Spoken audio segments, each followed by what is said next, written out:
Welcome to Moments with Marianne.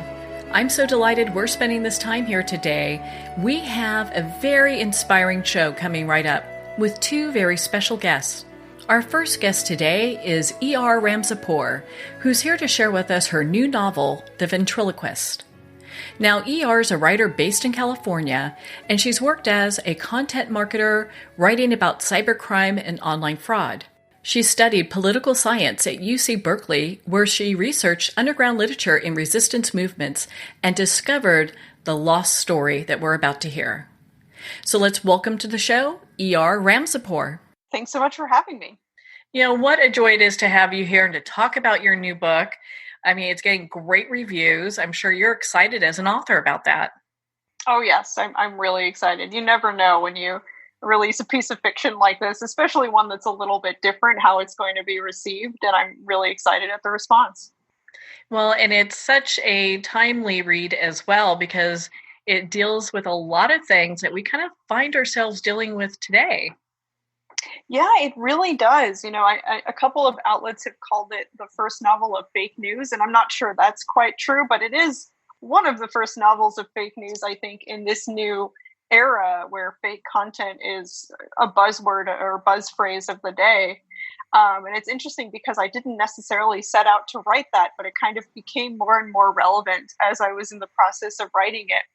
And what I'm hoping readers will get out of it is a more complicated and maybe more nuanced idea of what propaganda is and the line between reality and propaganda and the meaning of truth.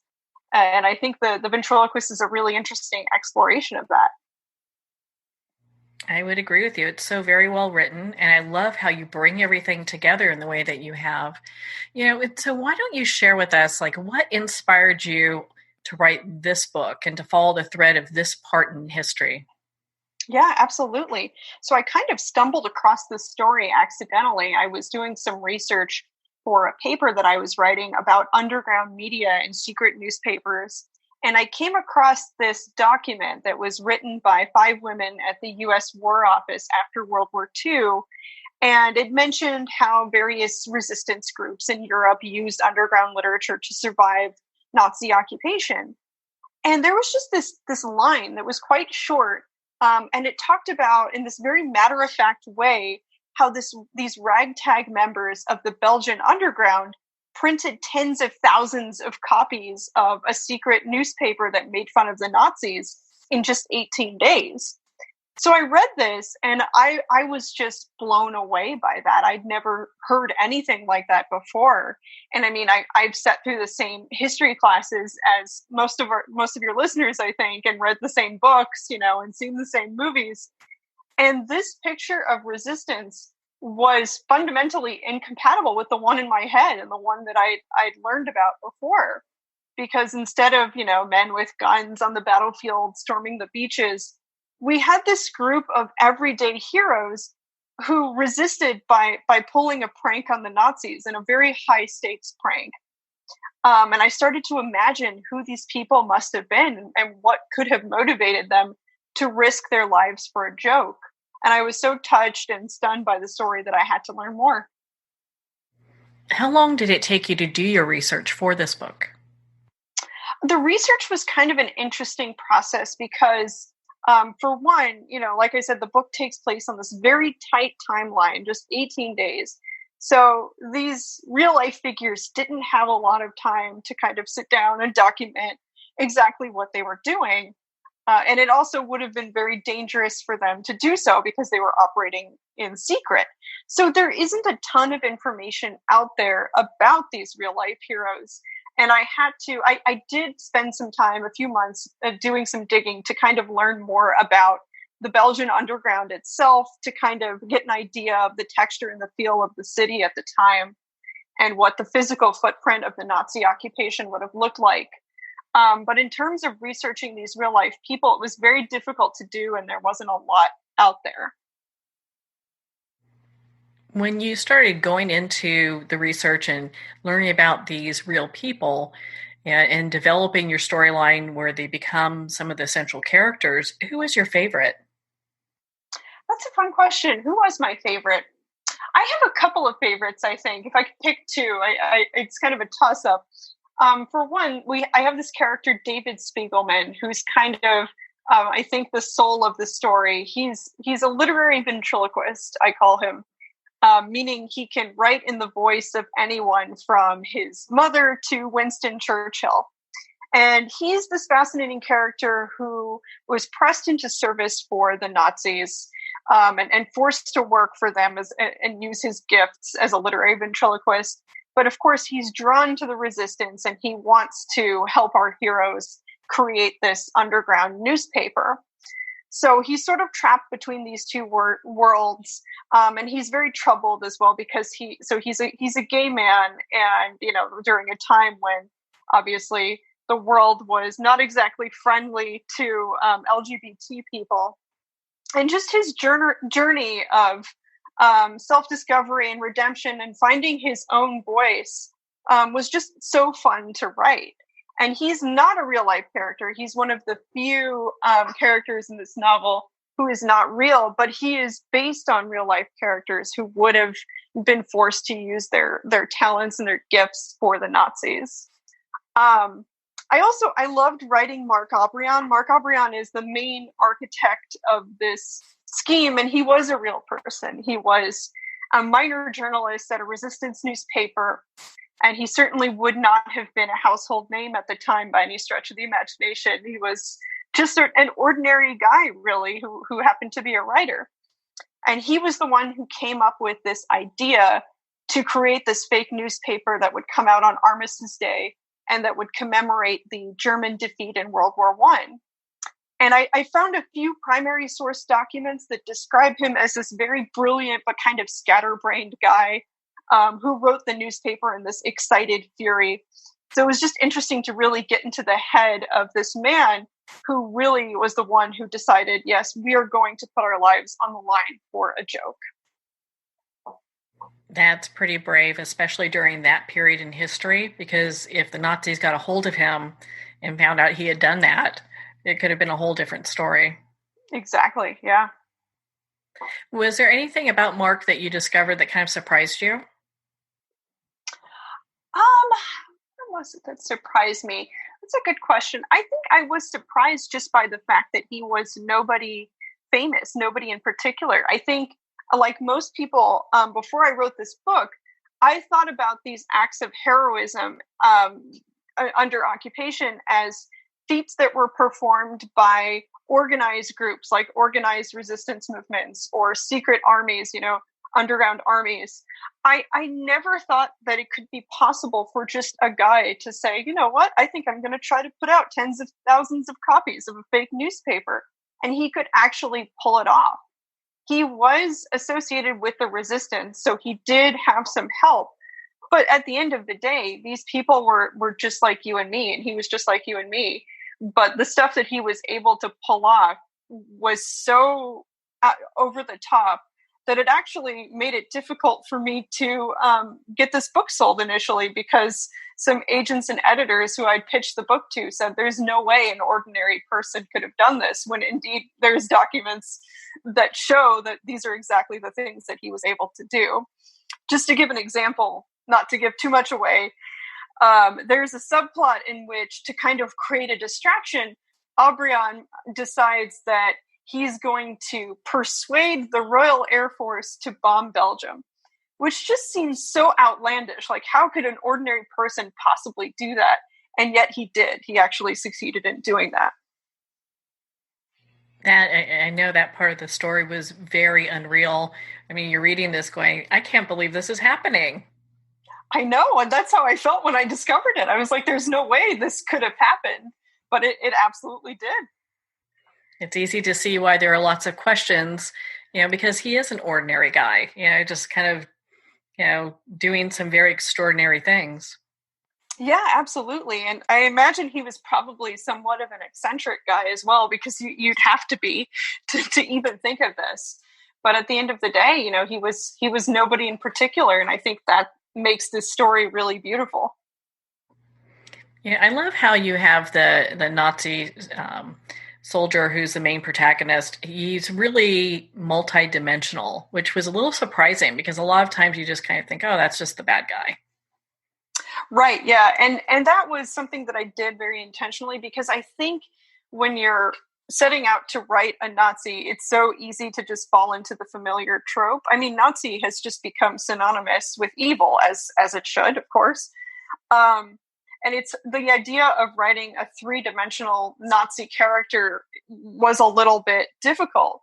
But it was important for me to write this antagonist, August Wolf, as a sort of three-dimensional guy, because as I was reading accounts of what drew people into Nazism, it became very clear that nobody set out one day to just become evil, to go do evil deeds.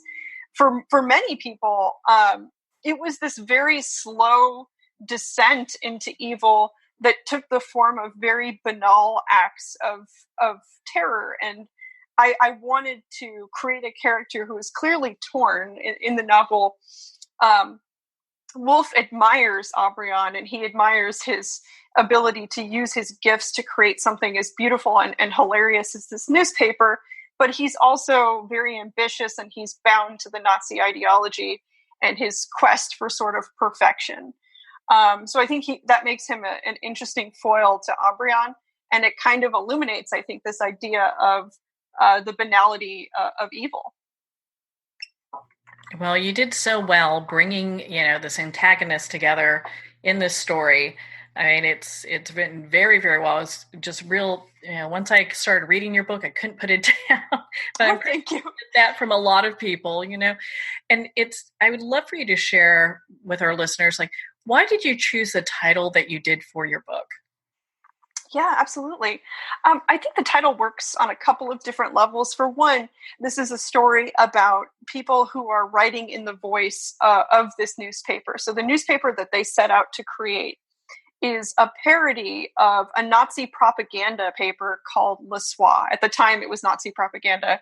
The paper still exists today. It is no longer Nazi propaganda. So these characters were writing in the voice and the style of Le Soir, but putting their own humorous spin on it. I actually have a couple of copies of the newspaper myself, the original 1943 copies of this fake newspaper. And at first, when you open it up and start reading it, it's easy to think, oh, this is just a run-of-the-mill Nazi propaganda newspaper.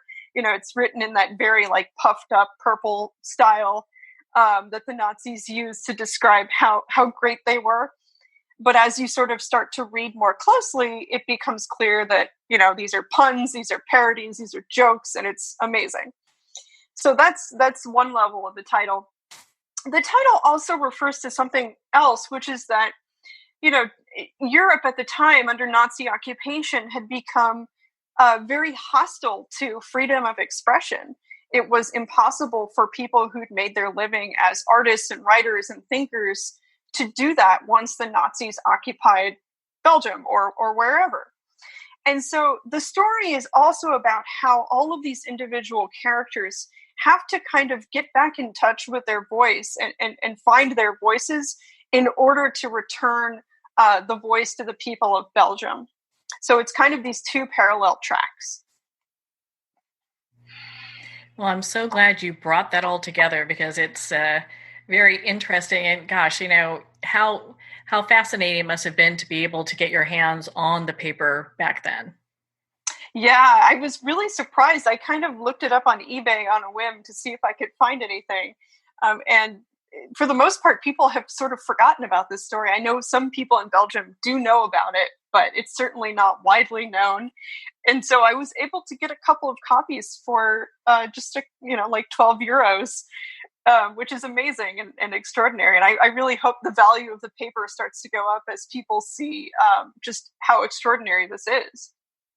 Oh, I can imagine it just went up in value. I may have shot myself in the foot. Well, and so, we're not going to go into the whole book because we want people to pick up their own copy of the Ventriloquist and have that. But what do you want readers and our listeners to take away from your book? Yeah, I think the main thing I want them to take away is just a more nuanced picture of what resistance looked like during World War II. Like I said, I had no idea before I started researching for this story and discovered the story of Le Soir that resistance ever looked like this. In my head, it was just men with guns.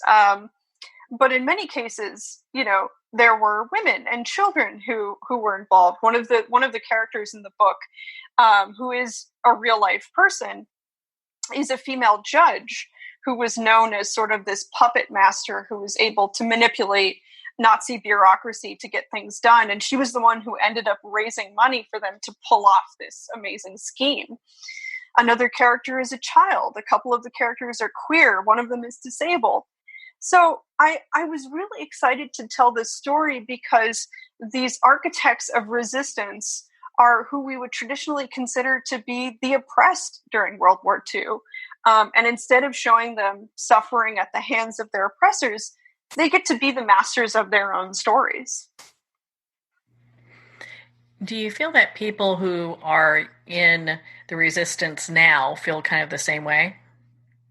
I think so. Yeah, I really think so. And I'm hoping that, today's resistors will look to this for inspiration, because I think for many of us who are of a certain political inclination, it's easy to feel very small right now and very helpless.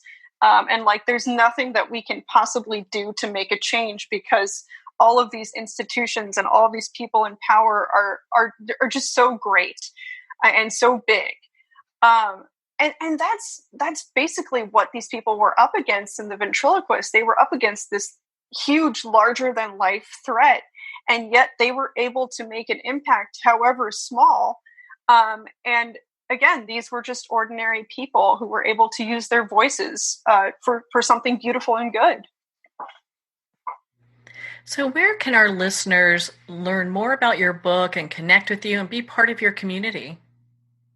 So you can find me basically on all social media, Twitter, Facebook, and Instagram. I'm er-ramzipoor. That's er-ramzipoor with an M, ramzipoor.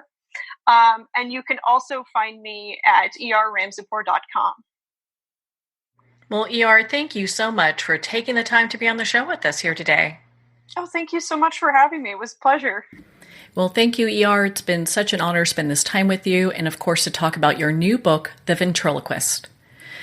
We are going to pause here for a quick break. You've been listening to Moments with Marianne. We'll be right back after these messages.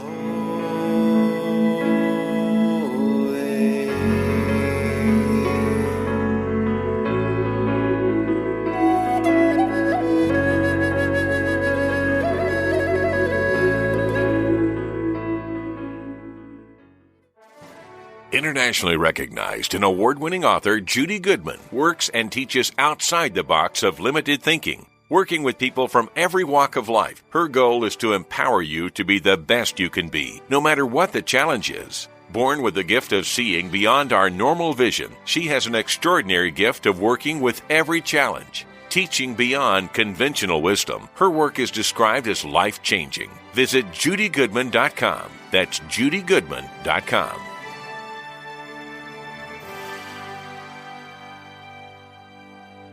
There comes a moment when you realize you're somewhere special, when you discover that each beautiful creature that you see has been rescued from a life of absolute horror and brought to this incredibly free place. Here's where their lives were forever changed, and where yours will as well. Discover over 500 tigers, bears, and lions at the brand new visitor center at the Wild Animal Sanctuary just outside Denver. For more information, visit wildanimalsanctuary.org. Discover true freedom at the Wild Animal Sanctuary. There are nearly 2 million Americans living with amputation. Many live right here in San Antonio. Becoming an amputee can be scary, frustrating, isolating, but there's no reason to feel alone. The San Antonio Amputee Foundation is here to help support you and guide you toward resources such as home and car modifications and even prosthetic limbs. For more information or to make a donation, visit saamputee.org. We'll help you live a full, active life, one step at a time. San Antonio Amputee Foundation, healing limbs, hearts, and souls. If not me, then who? This ethos is driving the Travis Manion Foundation to empower veterans and families of fallen heroes to develop character in future generations. In 2007, Marine First Lieutenant Travis Manion was killed in Iraq while saving his wounded teammates. Travis's legacy lives on in the 5 words he spoke before leaving for his final deployment. If not me, then who? Guided by this mantra, veterans continue their service, developing strong relationships in the community, and thrive in their post-military lives. Visit TravisManion.org and ensure the character of our nation's heroes lives on in the next generation. If not me, then who?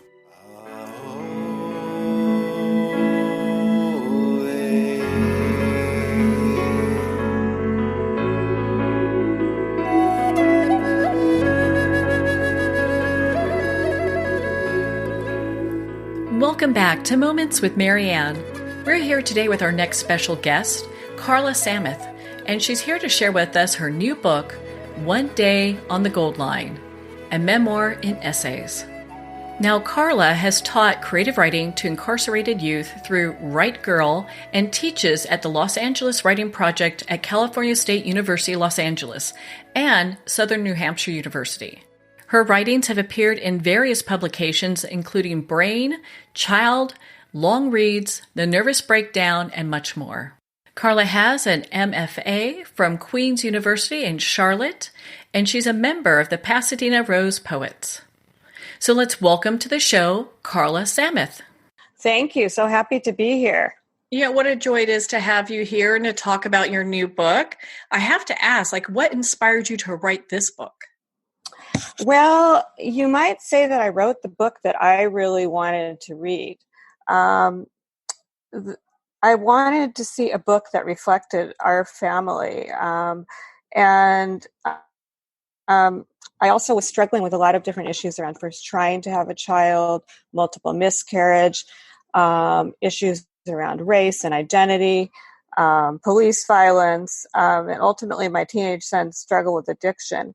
And I wanted to see a family that didn't look like Norman Rockwell's. And so during different times of crisis in my life, reading other people's stories that had some connection to mine was a real lifeline.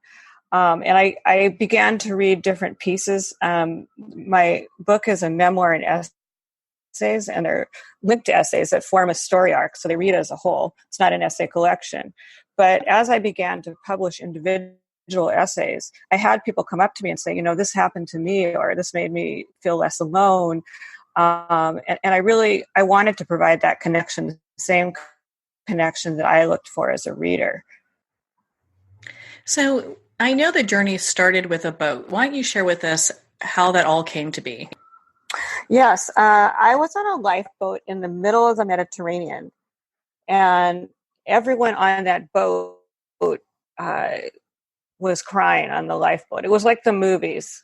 I'd gone away after breaking up, a relationship breaking up, having to terminate a pregnancy because of medical risks. So I got on a boat from Italy to Greece, and I was going to go and try to recoup some of my strength. And I was on the boat sleeping peacefully when I was woken up by really loud talking in Greek.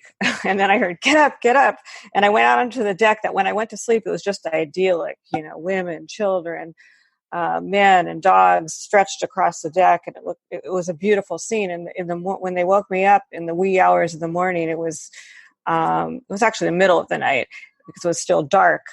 There was complete chaos. It looked like they had never lowered a lifeboat in their lives. And it was like the movies. It was women, children, and dogs on the lifeboats, and the men stayed on the ship. And everyone was pretty much feeling that they were crying and crossing themselves. This was it. I was thinking, it's been a pretty good life. I think I was about 30 years old. And sort of resigned, I'm ready to go. And then I looked over and saw the one other person not crying, who was a mother with her baby, rocking her baby. Their eyes were just locked. And I began to cry. And I realized that if I were to die right then, my biggest regret would be never having had a child. So my memoir is actually about my difficult journey to having a son, and the myths I believed about how easy it might be to create that family and for that family to be safe sanctuary. Because I thought that my son having a lesbian mom, being African American and Jewish, being part of a blended family, or even with a single mom, would make his life richer. But in fact, it was much, much harder. And so my memoir talks about navigating life's challenges, as I said, including race and identity, police violence, and ultimately, as a teenager, my son's struggle with addiction. So you talk about, in your book, you talk about going through the whole process of, becoming pregnant. Why don't you share some of that with our listeners?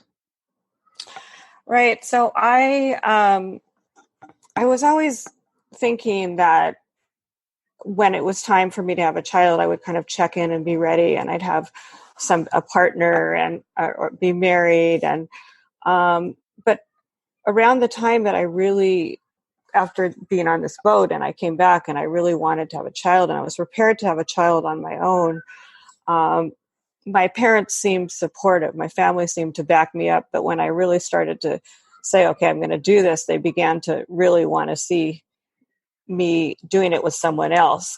And so they even put an ad in the Jewish Journal for me. No. But I did end up meeting someone who had a crush on me when I'd left to I had left to go to another city to marry someone else, and ran into that person. And pretty soon he was talking about how he felt like it was later in his life for his community to be having a child, and really wanted to have a child. And so he gave me the most romantic line, "Want to have my baby?" Not quite like that, but we began trying to have a child. And I, before we even fell in love and got married, I'd already miscarried several times. I had multiple miscarriages and ended up having all kinds of invasive treatment for recurrent miscarriage that they attributed to immunological issues. And, if you asked me this 20 years ago, I could rattle off all the science of it. But it was a lot of invasive treatment that added up in cost. And about the time that I was ready to give up, and it had a huge toll on me physically, and my health was not that good at that point, I was ready to give up and leave the marriage, which was not going well, and go out and try to adopt a child on my own once I recouped financially and health-wise. But I ended up being pregnant with my son, and that pregnancy was successful ultimately. But I've been pregnant many times, about 8 times in total, with one son. So it was so much harder than I thought that it would be. Just the act of being able to give birth. So by the time I had my son, I was really so ecstatic about being able to have a baby. And I would say that it gave me a lot more patience in those early years. A lot of moms will talk about in the early years of when a baby is an infant, feeling really frustrated, maybe the baby has colic. But I think I had an extraordinary amount of patience in those early years, at least, because I'd waited so long and been through so much. And he was so eagerly expected by my family and community. What a journey that was, especially when you're someone going through high-risk pregnancy. I mean, it must have been very stressful during that time, even though, it's so rewarding at the end. It was really stressful. And, my HMO wasn't particularly good about coming up with treatment for recurrent miscarriage. It just kind of seemed to feel like keep having one and maybe you'll get lucky. And so I was seeing outside doctors, like a reproductive immunologist. When this pregnancy did seem that it was going to be successful, as they say, and that I was going to, baby was going to go to term, I got more support from the outside doctor. They kind of comped what we were going to have to pay extraordinary amounts with the Chicago Medical School. At the same time, at my HMO at Kaiser, we were in the high risk pregnancy unit, and that meant that I was constantly. I was on a strict gestational diabetic diet, which developed because I needed to take prednisone due to the miscarriages. And before I knew I had gestational diabetes, I was really wanted to enjoy being pregnant, and I was ordering ice cream to be delivered. Had to quickly cut that one out. But I had someone who called from the high risk pregnancy every week to check on me, and she'd ask, are you having any contractions? And a very strict regimen in terms of rest and no sex. And so one time she called, and I said, well, it was second trimester, which for a lot of women is a time when you relax and you feel very sexual. And she called, and I said, well, I'm having dreams. And she said, okay, we can't control your dreams. But it was very scary. I think that I kind of relaxed into the pregnancy later on, as I got closer to term. And I actually went full term. They thought that I would probably go into labor maybe a month early, but I went full term, and he was born. He was very healthy when he was born, although it was an emergency C-section because the cord was wrapped around his neck, and that was really, really frightening. But as it turns out, he was fine. Yeah, I can only imagine. I mean, going full term and having to do an emergency C-section and being high risk during the entire pregnancy, it just sounds like it was such a stressful time. And then you have this beautiful boy arrive. And what was it like for you and your family? That early time, I have a friend that calls it mommy time, when, everything sort of slows down. You're living utterly in the present with a new baby. And, so it was really quite lovely because I think it was one of my sisters who said that during that awful time when I was having all the miscarriages and my marriage was very troubled, that, my face always looked almost like a war victim. And when this little boy came into the world, this little baby, it was really a joyous time. And, I say that the mommy time, you're living really in the moment. It's one of the wonderful things about babies. They might be crying and upset, and they go to sleep and they wake up and it's a whole new day. Unlike us as adults, where we sometimes carry our worries and our anger and our resentments into the next day, week, year. They sort of wake up and start fresh. So it really was a wonderful time for all of us. It was pretty life-changing. And I felt really strongly that I did the right thing. And, there were many times where I questioned, like, how people probably looked at me like, how hard is she willing to try to have a baby? And I had gotten to the point where I was going to stop and adopt, because ultimately I wanted to raise a child. But I really felt and feel that it was well worth all the effort. Now, let me just say that there's a lot of people that struggle with infertility, with recurrent miscarriage, and they end up without the baby and without the relationship. And I kind of was afraid that's what was going to happen to me. I had this image of ending up without a child, broke, alone, some kind of weird disease, because there were so many different treatments that I had for the miscarriage, including IVIG, where you get a transfusion of a mixed blood product. And I just pictured having some weird disease, and the doctor was treating me long dead, who was kind of like a mad scientist, Dr. Beer, the reproductive immunologist from Chicago Medical School. And so, and I even started writing a short story about a woman who had become homeless, and I was kind of going into her backstory. I was sort of writing out what I was afraid could eventually happen to me, and I still have never finished that story. I went back to it a few times. But yeah, it was a really difficult time, and it was really a joyous time after I had my son. You talk about in your book just the complications of identity and community and the challenges of a blended family. Why don't you dive into that for our listeners? So I always imagined, I'm always a person that loves being surrounded by friends, family, community, kind of happy chaos. And as I said before, I thought that the fact that my son had a lesbian mom and he was African American Jewish and part of a blended family, even a single mom, would make life richer for him. But it actually was, over time, much harder, the whole blended family, than I had anticipated.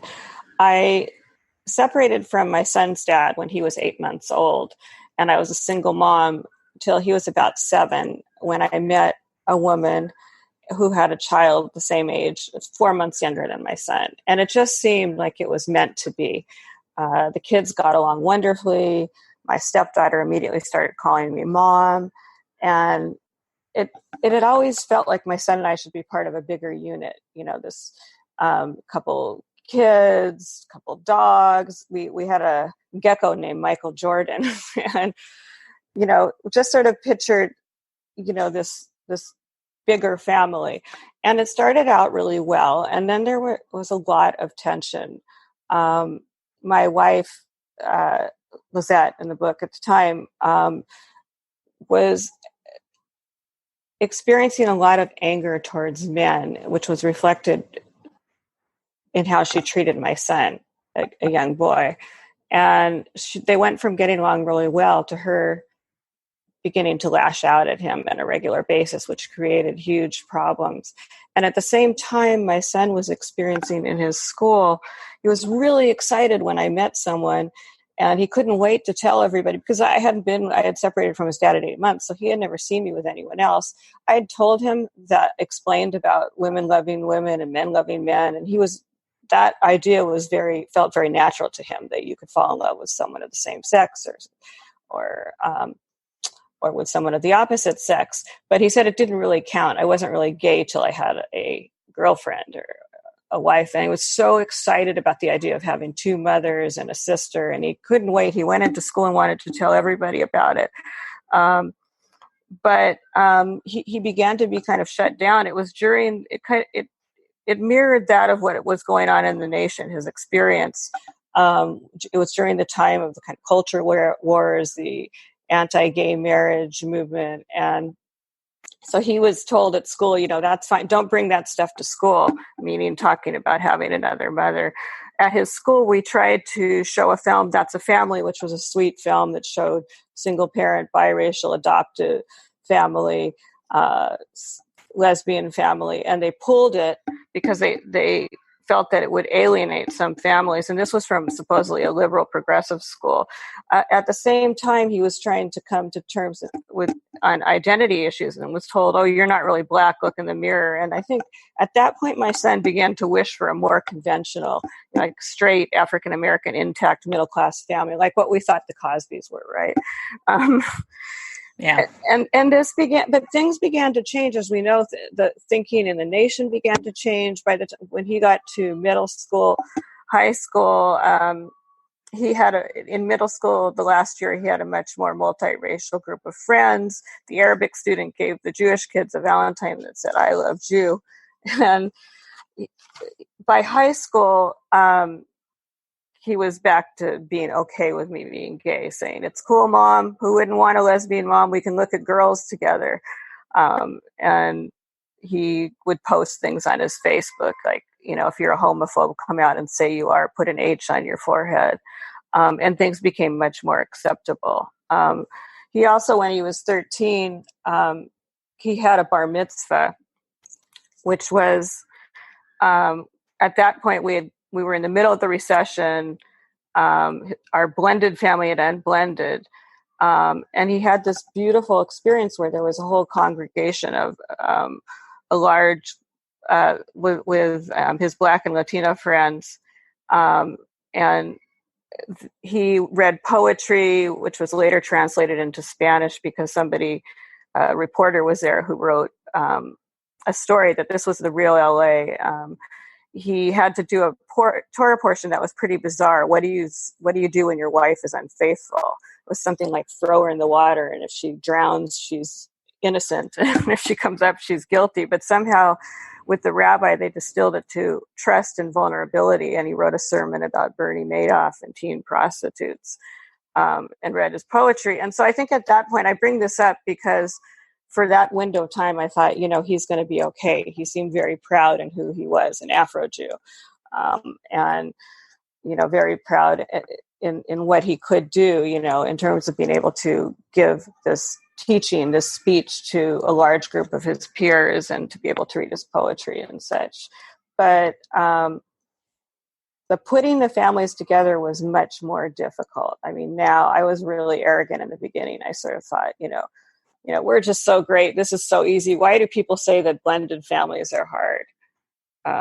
We took a picture early on when we were all together. He was going for a little while to a small private school, and they wanted to show that their community was more diverse than it looked like. So they wanted family pictures, and ours really fulfilled that because we took a picture of the person I was married to, Lizette, and my stepdaughter, her Latino, and my son, and my son's dad, who's African American, in front of the Jackie and Mac sculptures in Pasadena. And so we just looked like the kind of We Are the World family. But yes, there was so much more. It was much more complex than I thought it would be, in terms of creating a family and having safety, and keeping that family intact. Well, you mentioned that your son also had gone through a drug addiction. That must have been just heartbreaking having to go through that. It really was. When my son was little, I worried about things like lead poisoning, and for some, I was really obsessed with lead. Like if you start researching old homes, you discover that more people should worry about it than that do. But and I remember my sister told me, why don't you worry about something more manageable, like organic vegetables? But I didn't think, my son could grow up and become a drug addict. Maybe I should have, because he was sort of a nurseaholic. I used to say he had to go to NA, to Nursing Anonymous, because he would have nursed till he was in high school. I don't know about that. But seriously, yes, he got to high school and he started experimenting with drugs, and it quickly went from being something not social to more something that was about him trying to obliterate feelings that he had that were troubling, of anxiety, of not, school was difficult. He was a dreamy intellectual, very smart, very verbal. But I think I've heard it said that for many boys and young men, school can be like a 12-year prison sentence. And so he really wanted to escape. And he began just experimenting with different drugs. And at a certain point, trying to take drugs that could really shut down all that anxiety.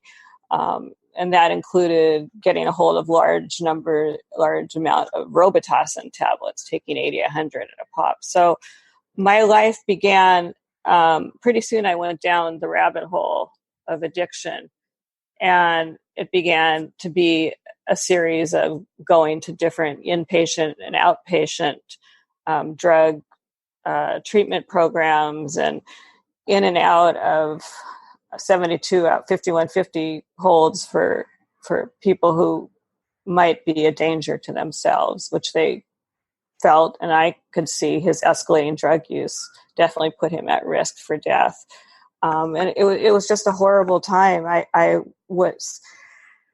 felt very powerless. I acted pretty crazy. I think it'll be useful for people to read the book and see just, it's not just the person who's addicted, who's struggling with the drugs, who might act crazy, but the family and the people who are close to that person look even crazier. And I about went out of my mind. And I was very angry at different times, because I just wanted him to stop, and I couldn't understand, like, how could he lie or steal from, I sounded like, how could you do this? I'm a struggling single mom. And so for me, it was very helpful to read books by families addicts and by the addicts themselves, and begin to understand, go to Al-Anon and begin to understand this is a disease, that my son is a beautiful, insightful person. And this is the disease that's acting, not my son. And so I was able to develop a lot more compassion. Well, I think a lot of parents don't really realize that might be something they go through someday. And I think you brought a topic, really kind of front and center where people are like, maybe we should be paying attention to this as well. Yeah, I mean, I think that it was helpful when in some ways anonymity, which is a big part of AA and Al-Anon, but in some ways the anonymity can keep people from seeking help that they need. And so I felt, and later on my son, who supported my writing about this, felt that it was important to get this information out to other families. I found when I was willing to talk, in the beginning, you feel a lot of shame because, of course, as a mother, even though you learn you didn't cause it, you can't control it, you can't cure it, you feel as a mother that there's something that you've done to cause this. I mean, it's a normal reaction. And you go out or as a father. And as I began to talk about what was happening and no longer keep it a secret, I started to have people say, my child is struggling with this, or I'm wondering about this. And I thought that was really, really interesting. And it kind of emboldened me to be more honest about what's going on in my life. And at a certain point I had to, because I was trying to juggle running a business, supporting our family, single mom. And I just hit the wall at a certain point where I was like, I can't do this. I can't come from hearing, your son is going to die if he continues like this, and then pop into work. At the time I was running a PR business that had been quite successful to support us. And it became much more difficult. And then the recession also happened. So, I ultimately had to take a couple months off because, my life was so dark at that point. I can only imagine how difficult that must have been. And it has me kind of thinking, I mean, there's several themes that go throughout your book. What is something that you want the readers to take away? That's a great question. I think that I really want people to be able to read it and not just, feel a connection, but also realize that you have more strength than you realize. I think that during times of trouble, it's not a cliche that you really have to reach in and find where is that resilient part of you and where does your strength come from, and who were you at some point in your life where you really took on challenges and you survived. And I think when people follow this story, which is a bit of a Mr. Toad's Wild Ride, it's roller coaster, that at the same time they see that the narrator, which is me, is able to continue onwards and find strength and survive. And there's still joy and there's still humor in this book. And I think that it is really important in the darkest of times to reach out, to tell people what's going on. Don't be in isolation. Read as much as you can about people who are experiencing similar things and try to find who your people are. And just keep your eye on the prize. I think connection is really important. I heard a quote, and I'm not sure that I'm going to remember who the person is who said the quote, but it had to do with, I think it's Johann Hari who wrote Chasing the Scream. And I believe there's a quote in there: the opposite of addiction isn't sobriety, it's connection. I think the connection is essential. It's important for us to stay connected to other people who love us and support us. It's important for us to stay connected to our children. It's key. And so I just would like people to read it and feel like, hey, I can survive. I can walk off a burning boat, do something that I want more than anything, have a child, support that child, and I can survive probably the most difficult thing that a parent will ever face, their child's mortality. Of course, we all want to outlive our children. Now, I'll be honest, if my son had died, and I've met many parents who that's happened to, I don't know what I would be saying to you. I can't tie it up in a neat bow and say, if my son were to not have lived through this, I'd be fine. Because I'm not sure that I would be. I'm pretty sure that I wouldn't be. Yeah. I mean, that's just a difficult journey no matter what. And I'm glad that both you and your son were able to come out the other side of that and are moving forward. And my goodness, I mean, your book really is a honest and just an eye-opening accounting. I think a lot of people, like you were saying when we started this conversation, it's a book that people really wish that they had so they can read, because it's something that's real. Families are going through this, and they can really go, you know what? I can relate to this book. I can relate to this information. That's what I hope will happen. That's, as my people say, from your lips to someone's ears. That's the intent of this book, and it just came out in mid-July, and I'm really hoping to get it in the hands of people who are dealing with any number of these issues, and also for people to see their families, because many times you have a piece of it, like you might have a story about a family in addiction, but it's a white, intact family. You don't necessarily see families that are very diverse, that are not the more traditional family. And how do you handle that? I mean, how do you deal with this as a single parent? Yeah. So, Carla, where can our listeners connect with you and learn more about your book? Yes, I have a website, and it's my name, Carla, Carla, Sameth, SAMETH.com,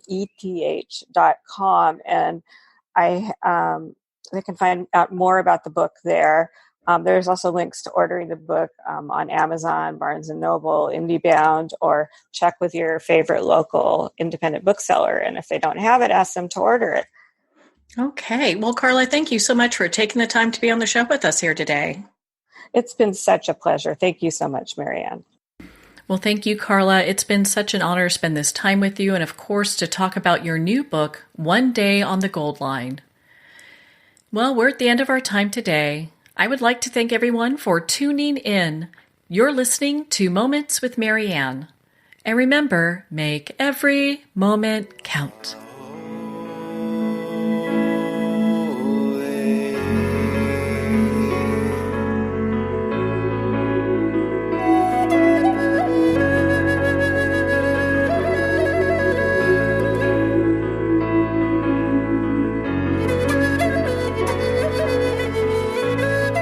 In a single moment, your life can change. Moments with Marianne is a transformative hour that covers an endless array of topics with the best of the best. Her guests are leaders in their fields, ranging from inspirational authors, top industry leaders, and business and spiritual entrepreneurs. Each guest is gifted and a true visionary, a recognized leader in her own work, and while teaching others to develop, refocus, and grow, Marianne will bring the best guest and sometimes a special surprise. Don't miss this. You never know just which moment will change your life forever. Moments with Marianne airs every Sunday, Monday, Thursday, and Friday at 8 p.m. Eastern and 5 p.m. Pacific Time. Make sure to tune in and visit momentswithmarianne.com for more information.